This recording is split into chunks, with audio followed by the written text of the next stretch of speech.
This week on Quality Digest Live, we chat with Mark Graban, author of the new book, Healthcare Kaizen. Plus, the benefits of an orderly workflow. That and more when we come back.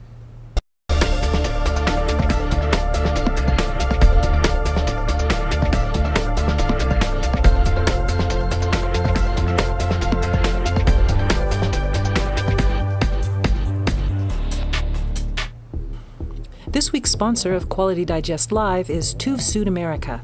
Got e-waste? Click below to access TÜV Süd America's free webinar, Responsible Recycling. It's not just for recyclers anymore. Welcome back to Quality Digest Live for July 6, 2012. QDL is your weekly look at who and what is making the news in the world of quality. I'm Mike Richmond, publisher of Quality Digest. And I'm Quality Digest Editor-in-Chief, Dirk Ducharme. Well, you know, Summer Olympics start in about 3 weeks. That's right. In London. And NIST, in a roundabout way, is a part of it. In an Olympian feat of measurement. Like that little segue there? That's right, yes. Sure, that's pretty good. Researchers at the National Institute of Standards and Technology recently calibrated a tape measure, used to measure out the distance of this summer's Olympic marathon.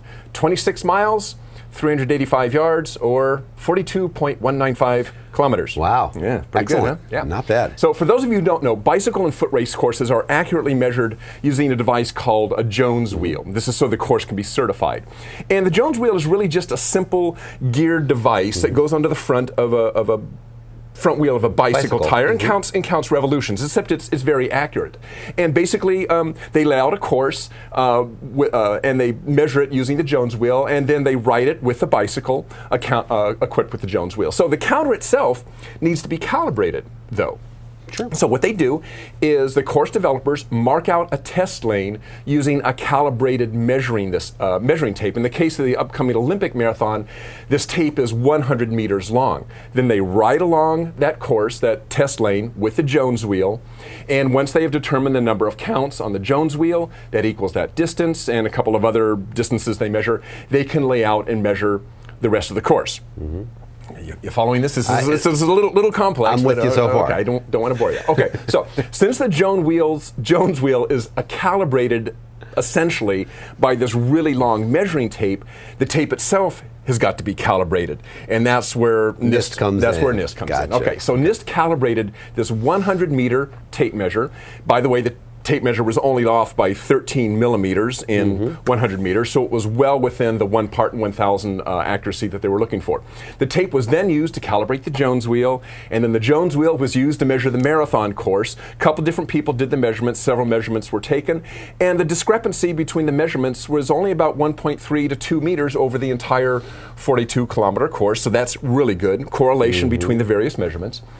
And the goal of all this, by the way, is just to ensure that the shortest distance a runner will run, including all the little cutting corners and stuff they take, will be at least the required distance and no more than about 40 meters over. So an error of about 1 part in a 1,000. So that's how NIST is helping this year's Summer Olympics. So make sure that all the runners run the full 26 miles, 385 yards. Right, exactly. And the issue actually is, the reason they do this is until they were able to measure courses accurately, the best they could do, or the only thing they could do would be to give the best time on a course, but they couldn't say you were the fastest marathoner because you don't know that necessarily this marathon course is exactly the same length as that marathon course, so they couldn't say you were the fastest marathon runner because it could be apples and apples. This course could be shorter, for instance. So no way to cheat unless you're Rosie Ruiz and you're getting in a cab from Boston. Yeah, exactly. Going to the front of the line. You can do what you can do. What you can do. You can still do that, even if the course is perfectly calibrated. You can still find that little cab out there. Well, you know, that's great. Well, thanks, Dirk. So thanks, NIST. And there are cabbies in London, so Rosie may come out of retirement. And they know that town really well. They do. All right. Also in the news this week, the Joint Commission Center for Transforming Healthcare recently announced the release of a tool designed to facilitate better communication between caregivers. Now, it's been estimated that up to 80% of serious medical errors involve miscommunications between caregivers. So, you know, this is definitely a major error and a major issue that's in need of a solution. The Joint Commission, as many of you know, is an independent nonprofit organization that accredits and certifies more than 19,000 healthcare systems and organizations. Used to be known as JCAHO. Used to be known as JCAHO, right? Many of you may know it as JCAHO. Their new Handoff Communications Targeted Solutions Tool, or TSS TST, for Targeted Solutions Tool, is designed to standardize the protocol for patient handoffs from one team of caregivers to the next. As, for example, like when you have a nurse's shift change in the hospital, right? You want to make sure that information is accurately translated from one team to the other. According to the Joint Commission, use of the Handoff Communications TST reduces readmissions by 50%. And cuts a third off the time it takes to move patients from the emergency department to the inpatient unit, which is all good. Healthcare organizations also who use the tool also report an increase in satisfaction between patients, staff members, and family, which is also good. The Joint Commission has developed a 5-step acronym called SHARE to describe the process through which the handoff communications tool should work. SHARE stands for Standardized Critical Content, S. H, hardwire your system. A, allow the opportunity to ask questions. R, reinforce quality measurement. And E, educate and coach. Kind of similar in many ways to DMAIC, if you think about the process of looking at what you're doing and analyzing it and tweaking it as need be. Right. Really, the bottom line here is that you want to ensure that, again, in healthcare environments, there's a lot of handoffs. It's interesting because a lot of this just seems common. I mean, I'm sure Mark Graban will talk about this in just a couple minutes, but some of this just seems common sense. I mean, why hasn't this been done? Sure, it has been, but the Joint Commission is really trying to standardize it across the platform with these 19,000 organizations that they work within. And the fact of the matter is there are a lot of handoffs in the health field, and not just really between nurses teams on and off shift. A big handoff really is between doctors and pharmacists. That's a big handoff where there's a lot of errors, rife with errors. So this idea of trying to standardize the way that information is shared and communicated across these team members is really, really important, really key issue, and we're certainly happy that the Joint Commission is getting on that. Well, maybe Mark will address that in some way or another. Yes, hopefully. The next story we got coming up last week, we mentioned a new book by Mark Graban and Joe Swartz, Mike is holding it up there, called Healthcare Kaizen. And the book shares some of the methods used by numerous hospitals around the world, but most important, it covers the management mindsets and philosophies required to make Kaizen work effectively in a healthcare environment. So here to discuss the book with us today is Mark Graban, live via Skype. Hey, Mark. Hi, how you doing, Dirk? I'm Mike. Hey, Mike, how you doing today? Hey, Mark, good to see you today. Hey, well, Mark, obviously the big news last week was that the Supreme Court upheld most of the Affordable Care Act. So you consult with healthcare organizations, you work in that field. And I don't want you don't have to get into the act at all. I mean, I'm not interested in that so much, but do you think the act by itself is enough to protect patients and make healthcare more affordable? Well, so you say by itself? No, I don't think the act or any legislation from Washington in and of itself is going to truly protect patients and make care more affordable. If you look at the formal name of the law, it's the Patient Protection and Affordable Care Act. People I talk to in the industry, I think they're optimistic. I think they think it's a good start. The law is mainly focused on expanding coverage, through Medicaid expansion, private insurance reforms, getting more people on private insurance, and there's some other aspects that are interesting. Trying to help reward healthcare providers for the value and the quality they deliver, not just paying on a piecework activity basis. But I think there's two things to keep in mind. I think most everybody, I want people to have access to health care, and it needs to be safe care. And I think there's two things that need to be addressed outside of the context of the law. First is the operational issues and the throughput issues. If we give people coverage, it means nothing if they can't get actual care, if they can't get appointments, if they can't get a surgical procedure scheduled. So with this increased demand or increased access, we need to make sure that that becomes care and not just delays. But then the second thing is, once we've given people access to the system, the only right thing to do is give them access to a safe system where fewer patients are being harmed or killed due to very preventable errors. The story you introduced in the beginning, talking about 80% of serious errors being due to communication problems. That's frustrating. It's sad in a way. The good news is that things like that can be fixed through process improvement and Kaizen. It doesn't mean sending everyone back to 4 more years of medical school or buying tons of technology. That stuff's very fixable. Well, Mark, I mean, so that's obviously what your book is about, healthcare Kaizen, along with Joe Swartz, your co-author. So you talk about applying Kaizen to healthcare. So how does Kaizen address those issues that you're just talking about? And by the way, just give us just a real brief, a couple sentence description of what Kaizen is, and then how you apply it to healthcare. Yeah, so Kaizen is a Japanese word that means change for the better, or good change. One reason we wrote this book, Healthcare Kaizen, is that in healthcare, people have really come to associate Kaizen with week-long events, kind of a project-based approach to lean. And as we say in the book, events and workshops have their place, but we think the real opportunity with lean and with Kaizen is to also engage everybody in improvement every day. Building on the work of the greats like Masaki Imai. His book Kaizen came out 25 years ago. Norman Bodek, who Joe and I have both studied under and learned a lot from. A lot of the problems in healthcare don't require a week-long event.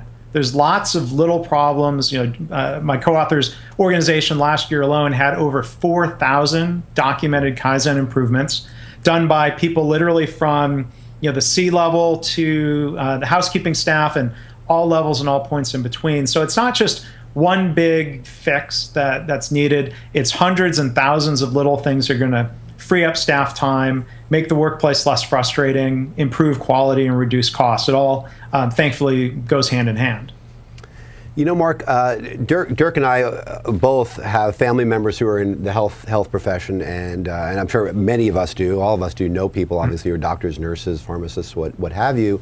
I've heard from these people when I've talked to them about issues like lean and Kaizen and quality improvement in general. Well, medicine is different. Medicine is different from manufacturing. It's kind of an art to it, and you can't standardize a lot of these processes. What do you say to people who are in the healthcare industry who mention things like that to you? Well, I would say healthcare is different, and that's all the more reason why we need better quality, through better processes. I think healthcare for a long time has really relied on expertise, on technology, and as healthcare has gotten more and more complex, you have more specialties, you have more departments, the need for communication and handoffs and good processes is really magnified to make sure that we're really providing really consistent care. So when people say, well, we can't standardize things, I think, as in any setting, we step back and ask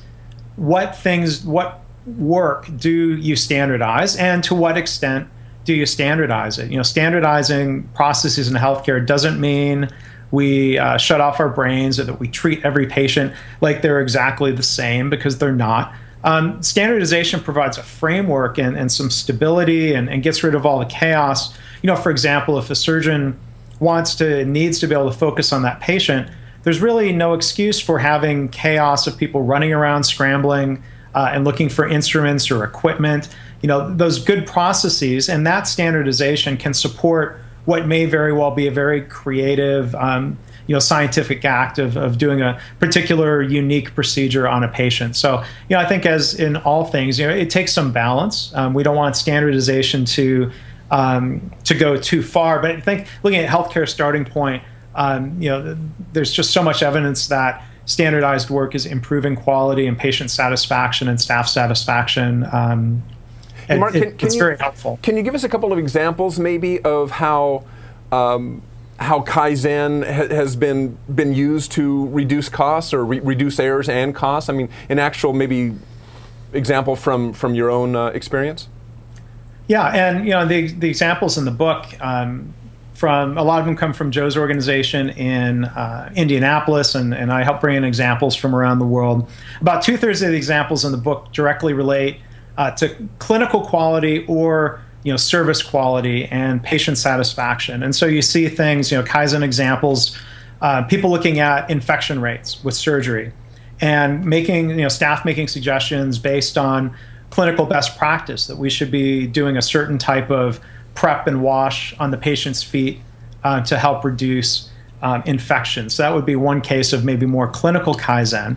And then you've got things, freeing up time so that nurses and staff are available when needed, so patients aren't kind of forced or tempted to get out of bed on their own, which leads to a fall and injuries and significant harm. So in cases like that, it might be dozens of little Kaizen improvements that make supplies and equipment and information more readily accessible so that staff members aren't running around. They can focus on patients. And then, there's neat examples in the book of just, service quality, creating a more pleasant environment for patients. There's one section in the book where we talk about a series of Kaizens that were done at Joe's health system to improve privacy for nursing mothers in the NICU. And so, a lot of those little details, while it might not have an impact on saving lives, it certainly makes, the healthcare experience either more dignified or just more pleasant in the context of safer care. Let me ask you a little bit about that. I mean,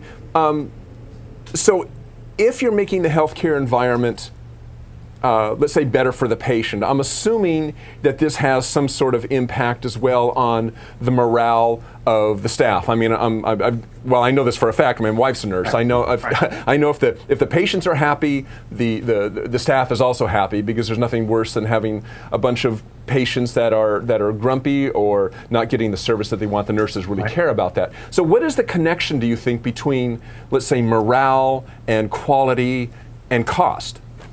Yeah, I mean, I think there's a two-way street there. I think a lot of organizations now are focusing, and you see this in a lot of service industries, staff satisfaction as something that leads to customer satisfaction. So these things that staff members are able to help fix through a Kaizen program, it allows them to focus more on patient care, which is inherently rewarding and fulfilling for people who've chosen to go into healthcare. And those frustrations and the things that interrupt you or frustrate you or make you mad during the day are diminished. So that's freeing up time for patient care. Clinical education improves in a lot of cases. Making sure patients really get good discharge education before they're sent home. There's another example of communication and handoffs, because staff members and nurses and pharmacists actually have the time to do that in more than just a check the box kind of cursory way. So there's a lot of data that's been published. If you can't prove cause and effect, there's at least, I think, understandable correlation between staff satisfaction and patient satisfaction, and as well as staff satisfaction and clinical outcomes. So we don't want people to be just superficially happy. We want them to be engaged and really fulfilled in what they're doing and the way they're improving what they're doing. Hey, Mark, your book, Healthcare Kaizen, along with Joe Swartz, is this book already available for sale? You've got a galley copy there. You got the nice one. All right, real one. It's a book, and it's also just happened to have. I don't have the screen on. It's available in Kindle format already. So yeah, it's a real book. It's already been released and published. It's been on sale and shipping for about a week now. Okay, Productivity Press, I believe.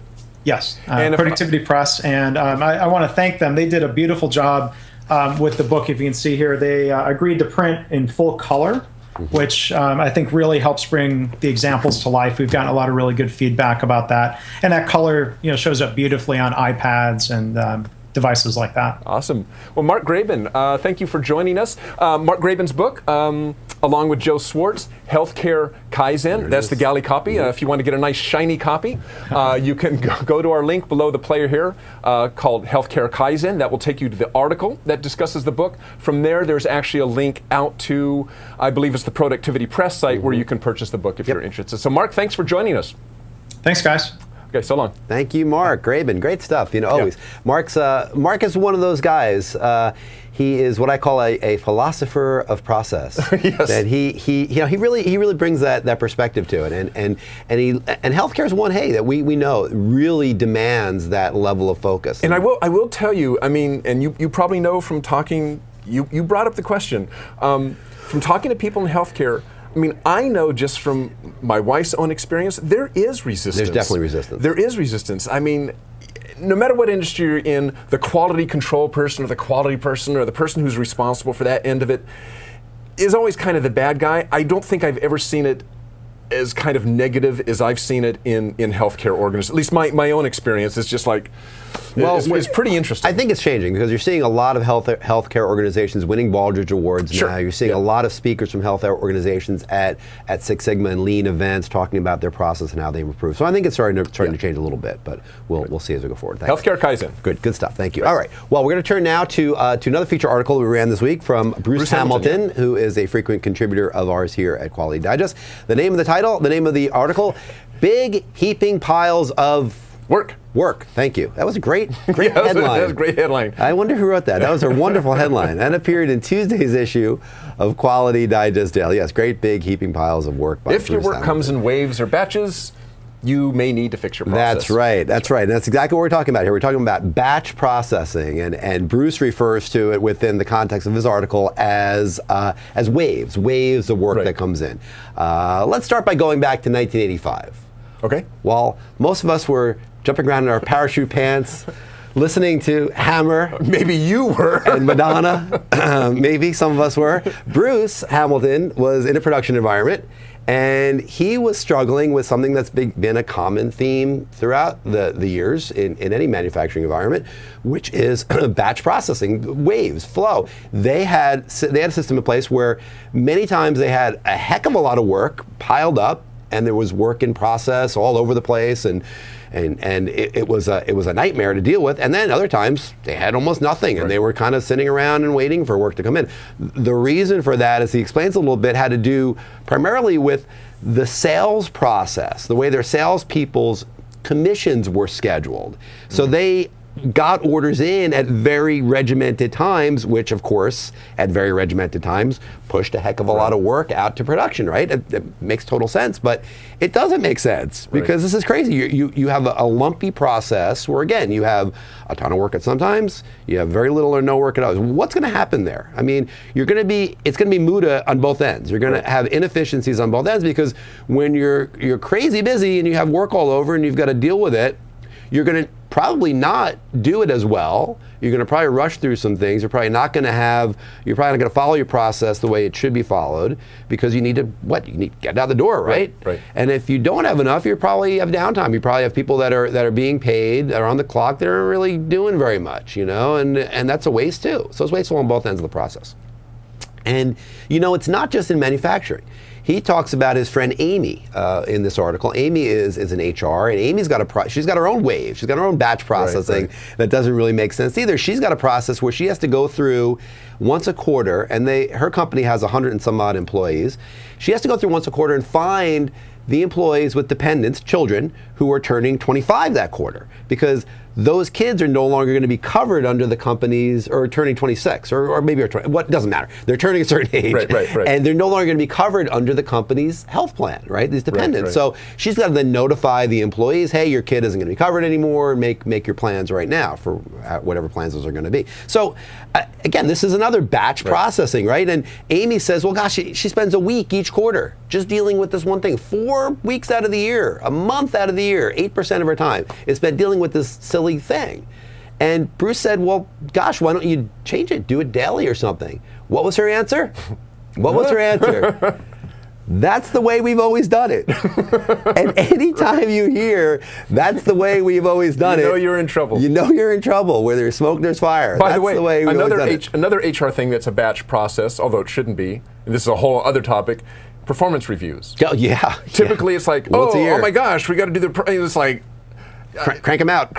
Yeah, it's like, oh, gosh. A real problem with that one also. Yeah. No, exactly. Yeah. And Bruce's solution is he said, hey, smooth out the process. He said, well, why, people have birthdays every day, right? So why don't you do them every day? And she's like, well, maybe, I guess we can try. They tried it, hey, much better, right? I mean, the moral of the story here is that batch processing is what we fall into. Many times, all of us fall into it. I think the human consciousness is set for that in some way, wanting to have an orderly process of when you're going to do something, and once a month you're going to do X, or once a week you're going to do this, or once a quarter. Yeah, I'm going to stack all these things up because they're kind of the same, and I'll get in that mindset, and I'll do all my performance reviews, or I'll do all my insurance stuff. I'll just do it all at one time. I'll set aside this day to do it, and I think that's probably why we do it. Is it's a task we don't really want to do. It's infrequent, so we just kind of lump it. Right, and that causes these problems where you have a lack of smoothness. You have people that are out of their normal flow each day of doing whatever comes in as it comes in. That's really the item that we're talking about here. The idea we're talking about here is that you want to process things as they happen, in real time, right? You want to have that flow as we talk about. So if you wait, if you batch, you're not going to have that flow, and that is a problem. It really creates a lot of inefficiency. It hurts the bottom line. It hurts productivity, and it really hurts the ability to do things at a high level of quality, especially when you have the bottlenecks where you have all that work to do in a short period of time. And think about it. Think about the damage of stress, right? In employees, right? Do you really want your employees or yourself to have to feel that kind of stress once a quarter or once a year, whatever it is? Spread it out. See if there's a way you can reconfigure the process. And we always come back to this. It's amazing. We always come back to the same idea that the process itself is going to be built to do what it's built to do. And if you don't want your process to do that, you can't look at the window dressing of the few things that maybe you can affect. You got to go right to the heart of the process itself, and you got to change it. And you got to understand what that process is capable of doing and figure out how to do it better, right? I mean, if you don't, you're never ever going to really solve that problem. You're always going to go back to having a batch process where you can have bottlenecks and the work isn't going to be done efficiently. It's inevitable. It's inevitable. That's what Bruce is saying. And this is a really great, Bruce always writes really good stuff. His blog is excellent. He's the old lean dude. Right. He's got that catchy moniker. Check it out. And the story link, again, it's right below the player page. It's big heaping piles of work. Bruce Hamilton, you can read the story right below the player page. You can check it out and comment on it. Let us know what you think about that. There's some good practical advice in there. Right. Cool. All right. Very good. Okay. Well, that's the show for the week. But before we close, I'd like to thank our sponsor, Tuve Sud America. Discover how to protect the environment and the sustainability of your business. See Tuve Sud America's free webinar, Responsible Recycling R2. It's not just for recyclers anymore at www.tuveamerica.com/R2, not just recyclers, or a little easier, just click on the banner head right below the player, or right over there, and check out that webinar. Okay, interesting article coming up next week. One of our favorite authors, Bill Levinson. That's right. This time he's launching off onto education. And basically his kind of the subtext is, what would Henry Ford do today if he had the tools available to him that we have? What would he do to make education better? And Bill Levinson writes a really interesting article on this next week. Look for it. I believe it might be in Tuesday's newsletter next week. And kind of the upshot is, if we were to make more of our education online, and I don't mean college education, I mean grade school education, what might be some of the ramifications of that? It's really interesting. It's interesting. It's compelling. It is controversial. I expect to get some pushback on this one. Maybe. There's going to be some people who definitely disagree. It's a little, at this point in time, a little utopian from just actually from the technology point of view too, but not that far off. No. It is somewhat possible to do what he's talking about. Well, it's interesting. I'm interested in seeing what all of you out there think of this piece, and I look forward. I expect that we'll get some comments. on this one. Read Bill. If you're an educator, read Bill Levinson's. If you're a parent and you have kids, read it. It's a good article. Yeah, good piece. All right, great. Okay, we're also looking ahead. We're looking forward to CMSC 2012 in New Orleans, July 16th through the 20th. Gosh, it's like here already. I know. Gosh, seems like we were just there last year. Now, the CMSC... We were there last year, yeah. Almost a year ago. That's right, amazing. Of course, as you know, the CMSC, it's the place for close tolerance, portable, coordinate metrology solutions, both hardware as well as software. Yep. Great solutions there. And great white papers, too. Cutting-edge white paper presentations. And the great thing about CMSC is you will find out really what's going on at the leading edge of the industry of portable coordinate metrology. Because and just applications that you would never think of, and how they're using this equipment. It's really crazy. It's incredible. If you're in the space, if you are seeking these kind of solutions, check it out. It's a pretty valuable show, and if you can't go this year, make sure you stay in tune for next year, because it's a really good show. So what they're doing this year, actually, for the first time, is they're offering their first ever careers fair, and that's going to be on Thursday the 19th at 10 a.m. And that's in the Roosevelt Ballroom at the New Orleans Roosevelt Hotel, which is where ground zero of the event. So if you're there and you're at the Roosevelt, you can check that out. So for more information, there's a link right below the player page where you can go out and you can check out the careers fair as well as the CMSC show itself. That's right. So if you're interested in metrology, and think you might want a career in that, might be looking at changing careers or something that just interests you, Come on show down. up at New Orleans. It's a fun town. Roosevelt, yeah, it is a fun town. It's a fun town. It's a fun show. A lot of good people there. So check that one out. Okay, well, thanks for joining us once again. Thank you to Mark Graban, author of Healthcare Kaizen. Healthcare Kaizen, that's it. Our not so nice book that we have the galley copy, the really shiny one. Mark has it in his hot little hands. So once again, thanks for Mark Graban. Thanks for all of you for joining us, and we will see you again next week. Have a great weekend. Bye.